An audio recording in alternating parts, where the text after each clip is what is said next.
Relationships have seemed to change, not only through our lifetimes, but even the lifetimes before us. What could be responsible for these changes?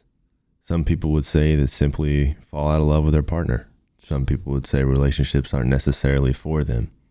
In my opinion, and what we will be discussing today, is the changing conceptions of relationships due to technology. In order for us to get into this topic of discussion, I wanted to go back in time and see how people use technology for their relationship efforts. Let's go back to the early 1900s first, specifically the 1910s. This was a time when obviously no one had smartphones, so how did they find that romance? Well, newspaper ads. Lonely soldiers of World War I were the first to try and connect with women via personal ads in the newspaper as shown on screen.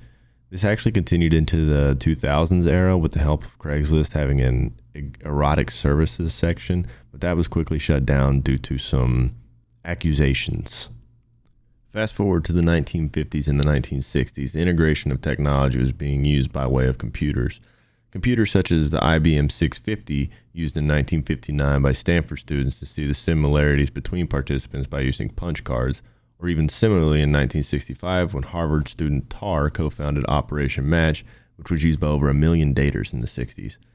Also in 1965, the first computer dating service, Tact, opened using 100 questions in an IBM 1400 series computer.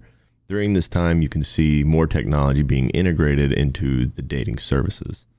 That brings us to the current day and age of romantic courtship via the internet, with services such as Tinder, Bumble, Match, Plenty of Fish, Farmers Only, BlackPeopleMeet.com, just to name a few. You can see that there's basically a website or outlet for anyone and everyone to use to find romance.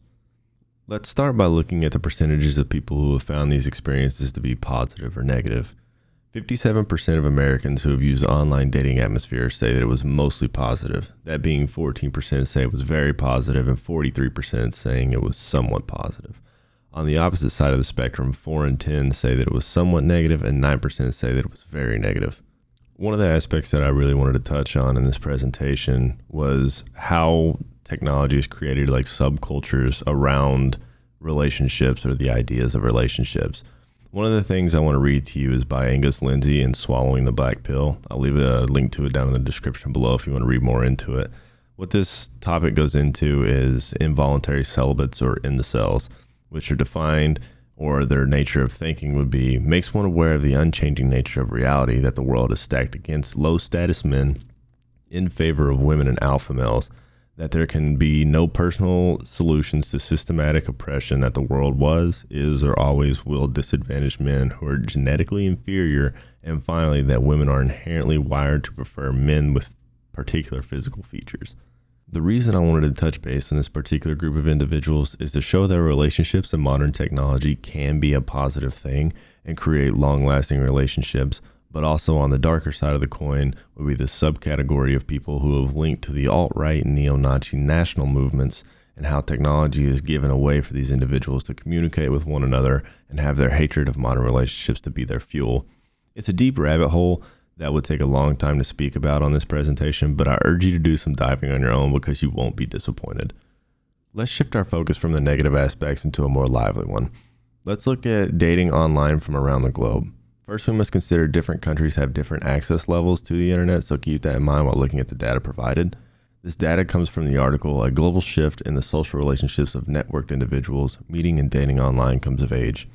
One thing I found interesting while looking at this first graph was the percentage of older generation finding romance through the internet compared to the younger generation. The 15 to 19 and 20 to 29 I actually suspected to be a lot higher.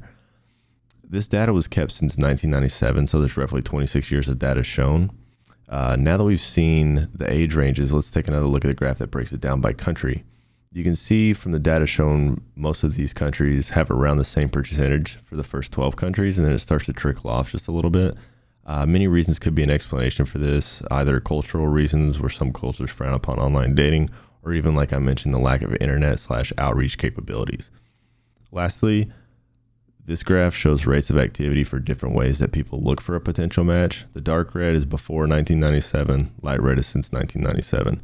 One important thing to take note from this last graph is how high the number has spiked from social networking sites and online dating.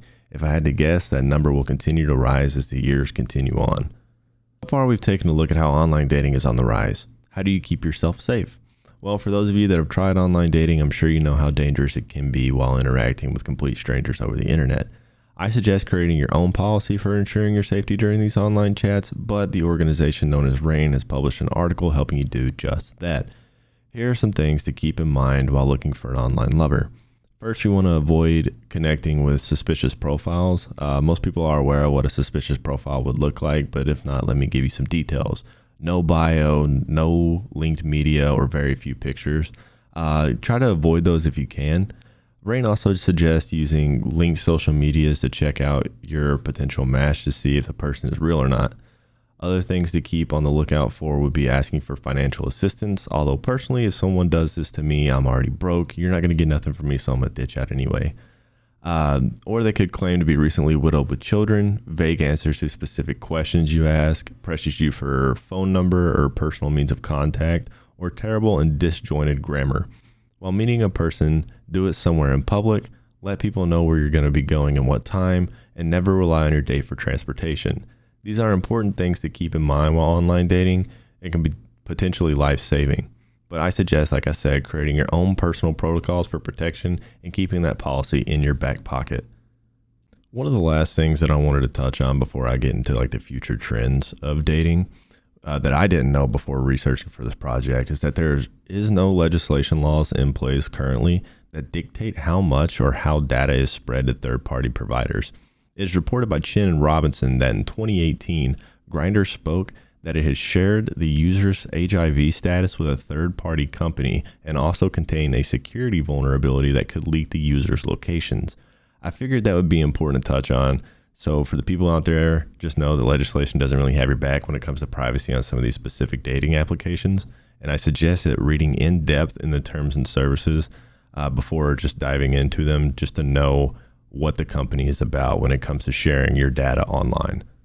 Now that we have that out of the way, let's take a look into the lens of the future. The first thing I found to be interesting was a new video calling format. While some dating applications already have video calling, they are now starting to implement a new feature that allows blurred communication that makes you more of a silhouette to the person you're talking to, so it's not based purely off appearance and helps build that rapport between the couple. The next thing for the feature we look at would be, obviously, artificial intelligence-based experiences. What AI could do for dating applications would be detecting common facial features for a more personalized experience, give options for finding a partner that looks like a celebrity, enhance data showing the potential chemistry between two people, and help alleviate the fake accounts that are on the website. Lastly, it's hard to talk about the future in any aspect without mentioning virtual reality. Facebook recently released the metaverse, so it won't come to a surprise to many people that forming a more serious relationship via VR could be very possible in the near future. Okay, so in closing, we talked about a lot of the things today, like the history, some empirical data from around the globe, and future trends about relationships and technology. My question for you guys would be is, have you found somebody, like a partner through technology with dating applications, social media, or anything like that?